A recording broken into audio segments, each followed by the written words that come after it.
different energy, right?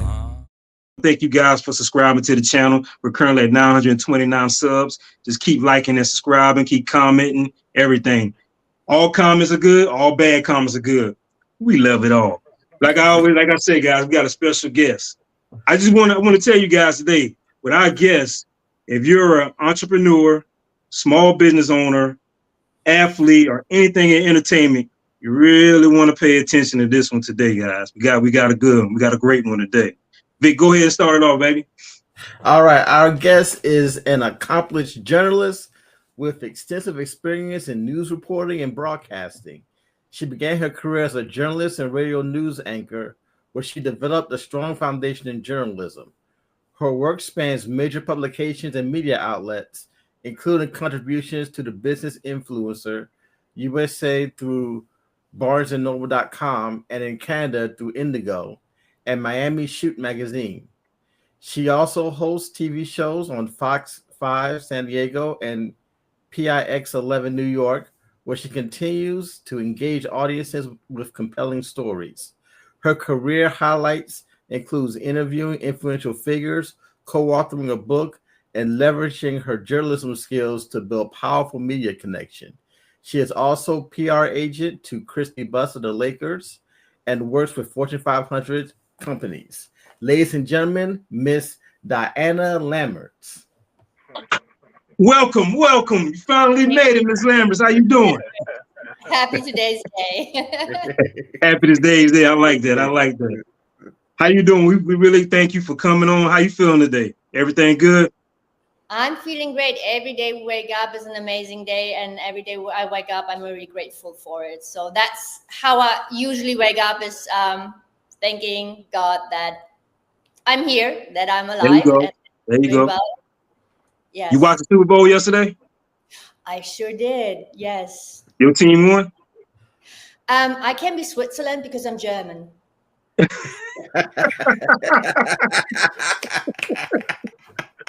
Okay. And did you enjoy the halftime show? I sure did. Okay. I have my notebook open and I'm still taking notes because we had a little bit of a sound issue and my vision wasn't as clear, so I got a good picture. But when I watched the clips afterwards, clearer, I could hear better. There was a lot of notes that I took, and I watched about, no exaggeration, 50 times. Half of the night and this morning, and I keep on taking notes. And I love when people are challenging my intelligence, and my intelligence was challenged yesterday. And and that was a masterpiece.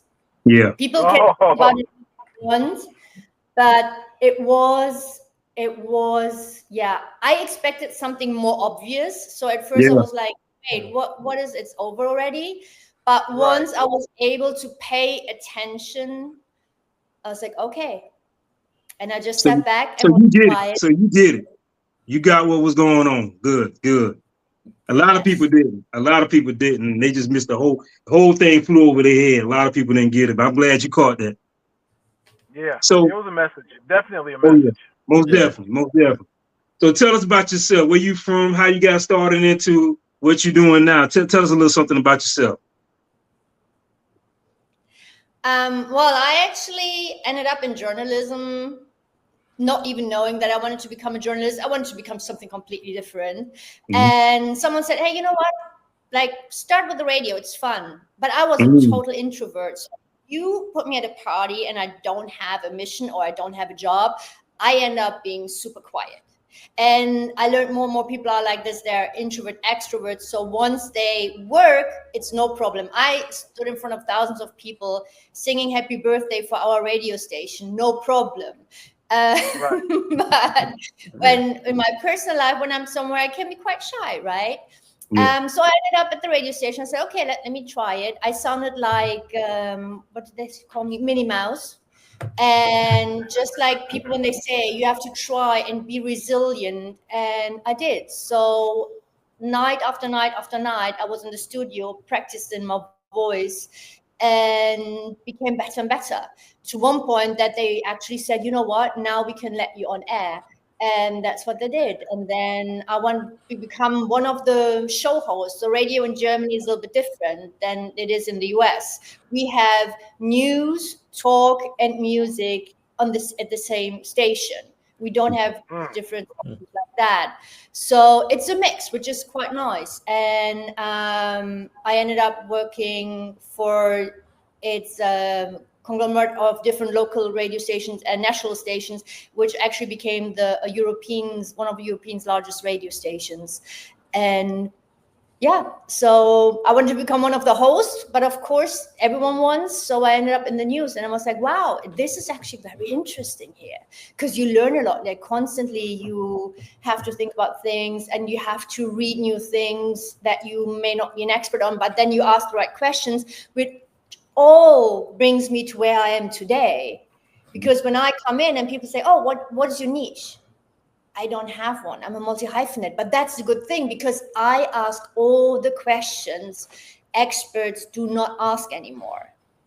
However, at the same time, we need those experts to come in at the point when it comes to talking to the media and the press about what you do. So this is all, a lot of entrepreneurs and companies, they work for themselves.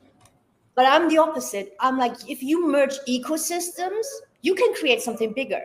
You have two sets. That's how humans and animals are being created. This is how life is being created. One cell becomes multiple cells, and this is how you grow. So I come in as a multi-hyphenate, I ask the questions, and then we see, okay, where do we need to start?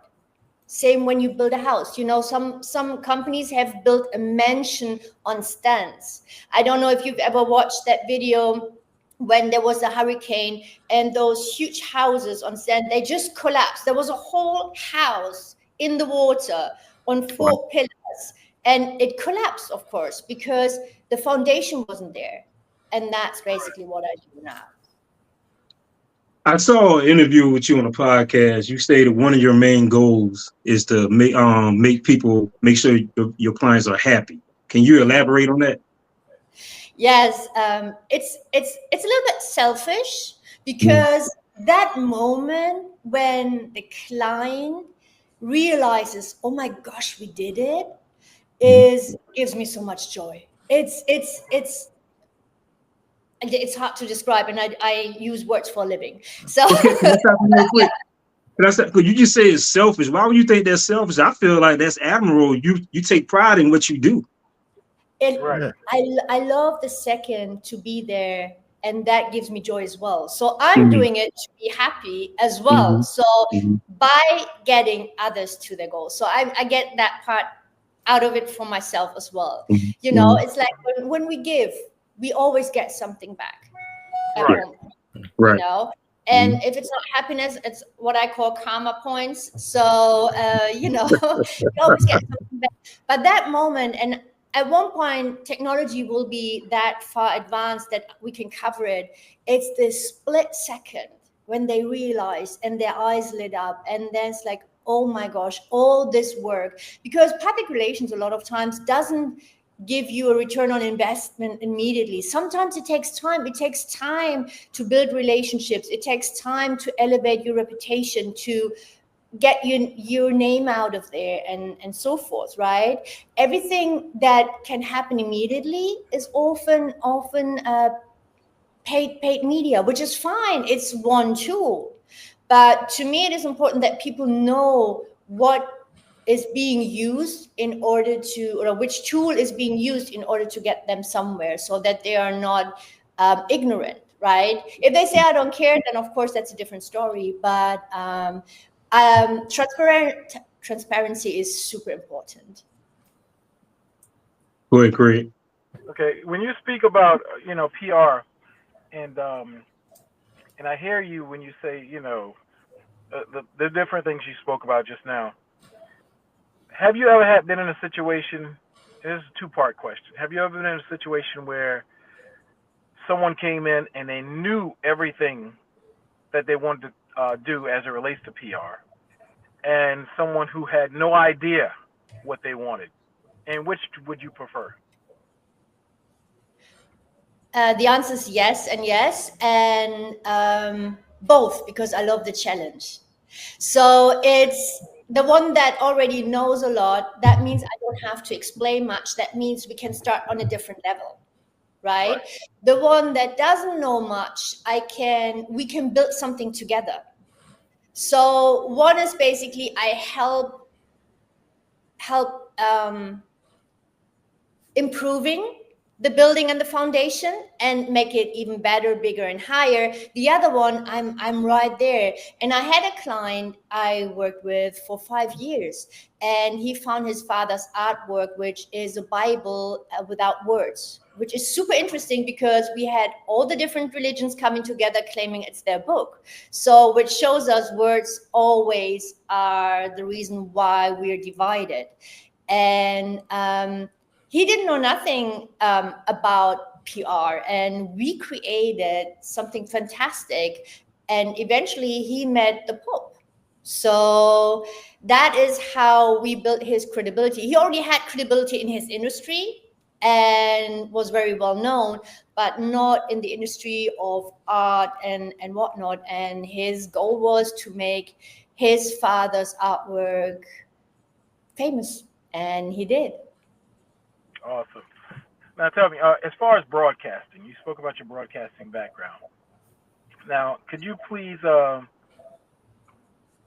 those people who don't know how to ask the tough questions, can you explain to them how they can do it in a manner that doesn't offend, or just ask the tough question and whatever comes, comes?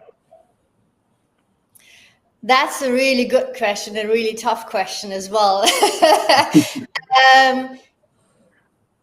If you ask them, be prepared. Already know what you're asking about. Don't just ask. Like, you have to have background knowledge, right? Because asking the tough question means you ask on a different level. In general, always ask who, what, when, where, why, and how. Those are the important questions.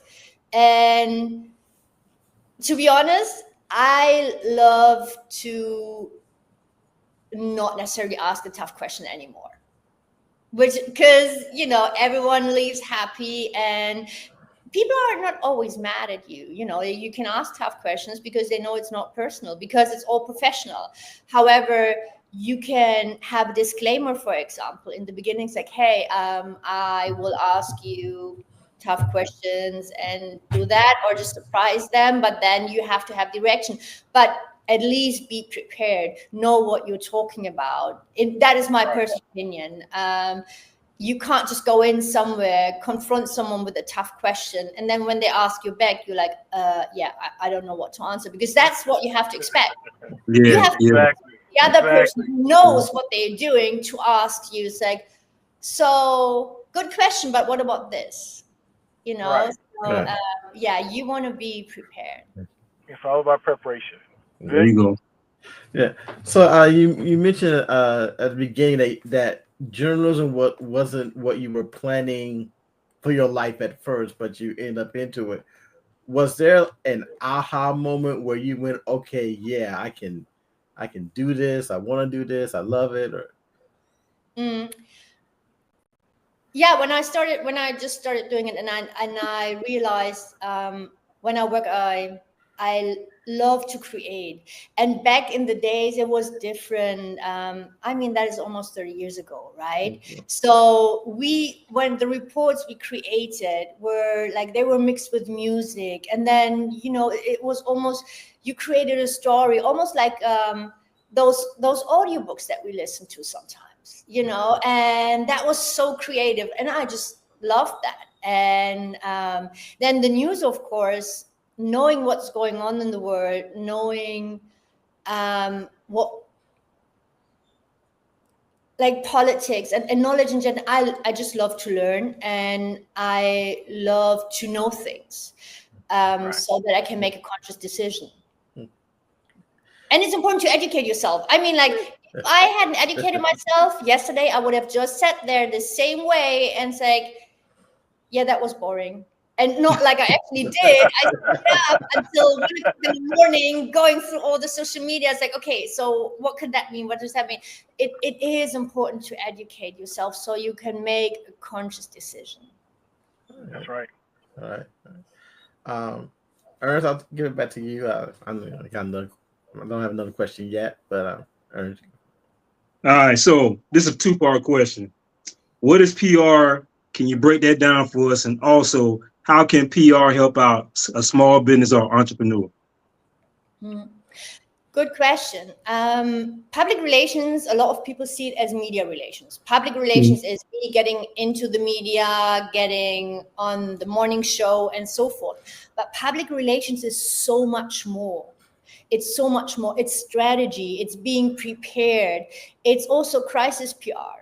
And a lot of people say, oh, crisis PR is reactive. No, you can actually be proactive. If you already think like football, right? I have not much idea of football, but I would imagine if you are a coach, you would have, okay, we have this move, but you have to expect the other team to do all of these things so that can happen. So if that happens, then you move that way. Same in public relations and crisis PR is you already want to prepare to avoid things from happening.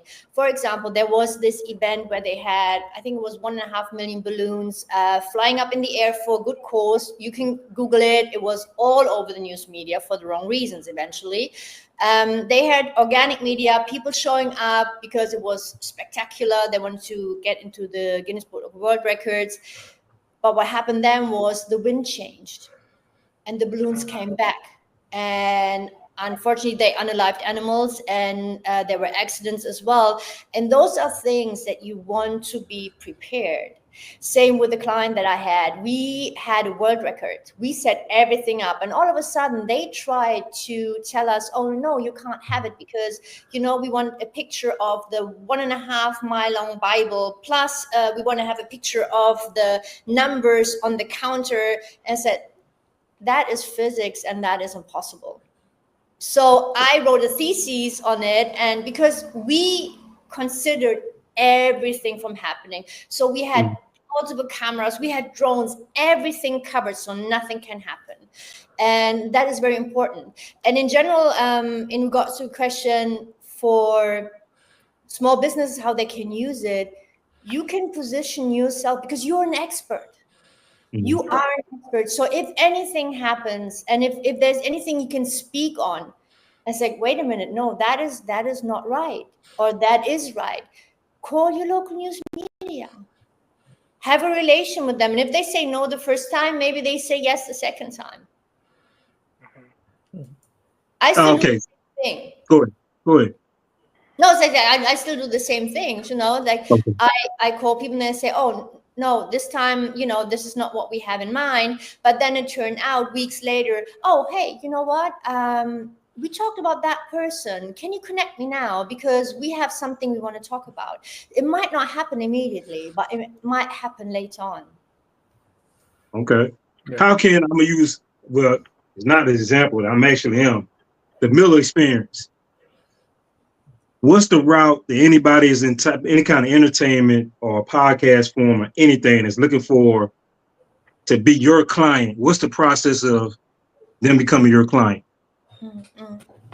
Well, I usually have a 15-minute call that I offer to learn about the person and what they do, and then to see what they actually need. Sometimes they don't need a PR agency at that point in time. Sometimes they can just go out there and try it by themselves. So I give them the tools how to do it. Some people do need it. Some people are already so set up that they need more structure in their business and have communication systems. And that's the German in me. We are all engineers somehow, and it's all about the efficiency, right? So that is what I help with as well. Set up systems in order to make the motor run smoothly. And for that, I have the call, and always happy to help. Okay. Great. You got something?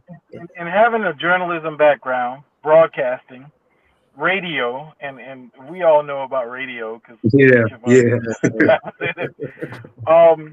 which of those positions, and there are transferable skills, we understand, but which of those positions prepared you to be in the PR relations field? All of them, and it was not just journalism. So in Germany, in order to become an editor, you have to go through a 3-year training, or 2.5 years if you went to university. That was that. My practical training at the radio, of course, I was on the receiving end. I received those press releases where I was sitting there. It's like, what do you want to tell me? I have 2.5 minutes to read this. What do you want from me? And if it says we are proudly present, blah, blah, blah, blah, blah, and it doesn't answer my questions, I don't have the time as a journalist. And I always keep that in mind, how I felt back then. And I don't want to put that on my fellow journalists. At the same time, I worked in other fields.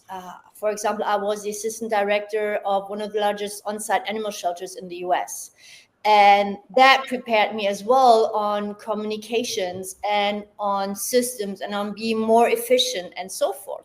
So all the jobs that I have done throughout my life have all prepared me and are still feeding into what I do, giving me ideas. And sometimes it's just brainstorming. It's like ideas left, right, left, right, left, right. Doesn't mean that you have to take all of them, but maybe that one idea ignites an idea in your mind, and it's like, okay, so that's where we can go. That's what we can do.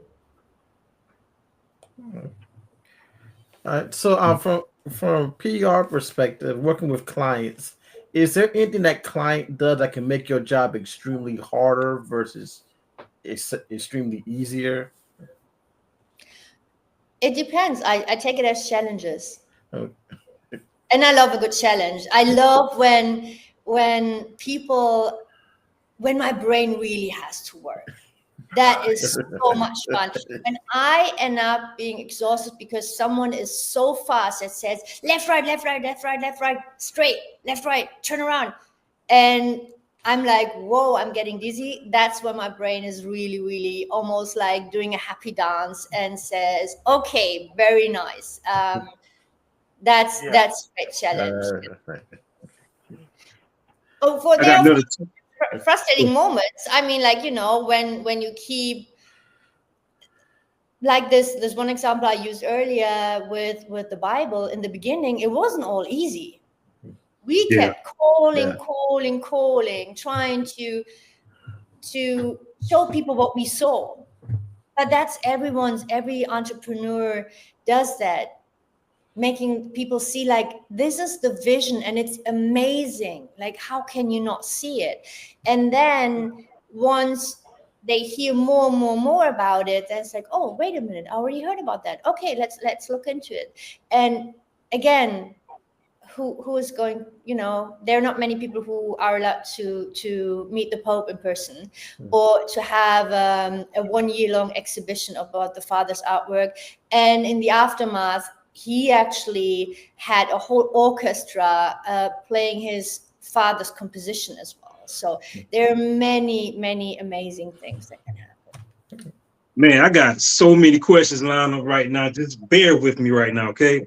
First question is, what was it like meeting the Pope and any other interesting people you met? Which clients, you ain't got to say their names, well, say their names if you want to. Which clients of yours was very interesting? Like, I don't want to say funny, but interesting. And how was it working with Christy Buss? So I didn't meet the Pope. My client met the Pope. Oh, so, okay, my bad. All right. I met one of the popes, but that was when I was in school and because we were Catholic school. So okay. That was the and we all had to sing, and I can't sing. So join the crowd. I really hold on, time out. Before you go to the next one, so you say you can't sing, so that means you can't cook. Okay. This is how people say you cannot burn water. Yeah. Right. Yeah. I did. Well, I got a theory, right? My theory is the way I can tell how someone can sing if they can cook. So if you look like you can't cook or you can't cook, you can't sing. So that's why I asked you that question. And you're perfectly right. Funny enough, I was in the school choir. So you lip sync, right? I do love to sing though. So Yeah, it's okay. loud and not and sing, but I have a passion to sing. And no, but it was my brother. Like, you know, back in the days we cooked the pacifiers in water, in a pot and in water, before we had all the schnick schnack. And yeah, I forgot about it. And so the birds were screaming. I went into the kitchen, I lifted the lid, and there was a flame. There was no water, there was no Wow. Wow. Yeah. You had any interesting clients that you work with who's like, rather in entertainment, athletic, business? Any interesting clients? They are, but we have NDAs, so I got you. That's why I say if you can say. Well, how was it working? If you can say this, how was it working with Christy Buss? Oh, she's an amazing person, and her Hito skincare, I love it. I mean, yeah, you know, it's not but this is like I really do, not because we work together. Her Hito skincare is just amazing. And what I love is that it's not just for women, it's for men as well. So, and her partner and business partner, Darius, he shows how it works, that it works. And so yeah, it's been quite amazing. In your professional opinion, which one is easier to work with? Athletes, entertainments, or businessmen or women? It depends. That depends on the character. Right. So, and it also depends on how professional they are. If they're super professional, then you just adjust. Gotcha. You know, if people don't have much time, there's not much talking, not much joking around, because you want to get to the point, because no one, you know, like you don't have much time. And then there's some who need more talking. So it's different. It's like it's a personality question, but everyone is amazing in the way they are. And that's also a thing that we need to learn as a service provider, is to adjust to how, and that's one of my favorite poets is Maya Angelou. It's not, you know, what we do, it's how we make them feel. And that quote is stuck in my head. It's yeah, one day I might get it tattooed somewhere. It's like, you know, when I heard her say that, I was like, yes, that is exactly what's. So it fed your soul. In other words, it fed your soul. It definitely did, yes. Well, D, we thank you for coming on. Tell the people that's interested in PR, how can they get in contact with you, whether social media, email, etc. How can they get in contact with you? Well, they can just send me a message on social media. I have Instagram, TikTok, X, Blue Sky, almost everything under the sun. And it's Diana Lammerts, DianaLammerts. Or just send me an email. It's hello@dlmediaai.com. Hey guys, she legit. If you're interested, make sure you contact her. Hey guys, thank you for watching the show. We out. This is another classic episode. D, I appreciate you coming on. We're gonna talk some more, because there's some more things I want to know. Okay, so hang on. Don't when we get off, stay on for a second. Okay, but guys, make sure you like and subscribe to the channel. We see you guys next week. Peace. Peace.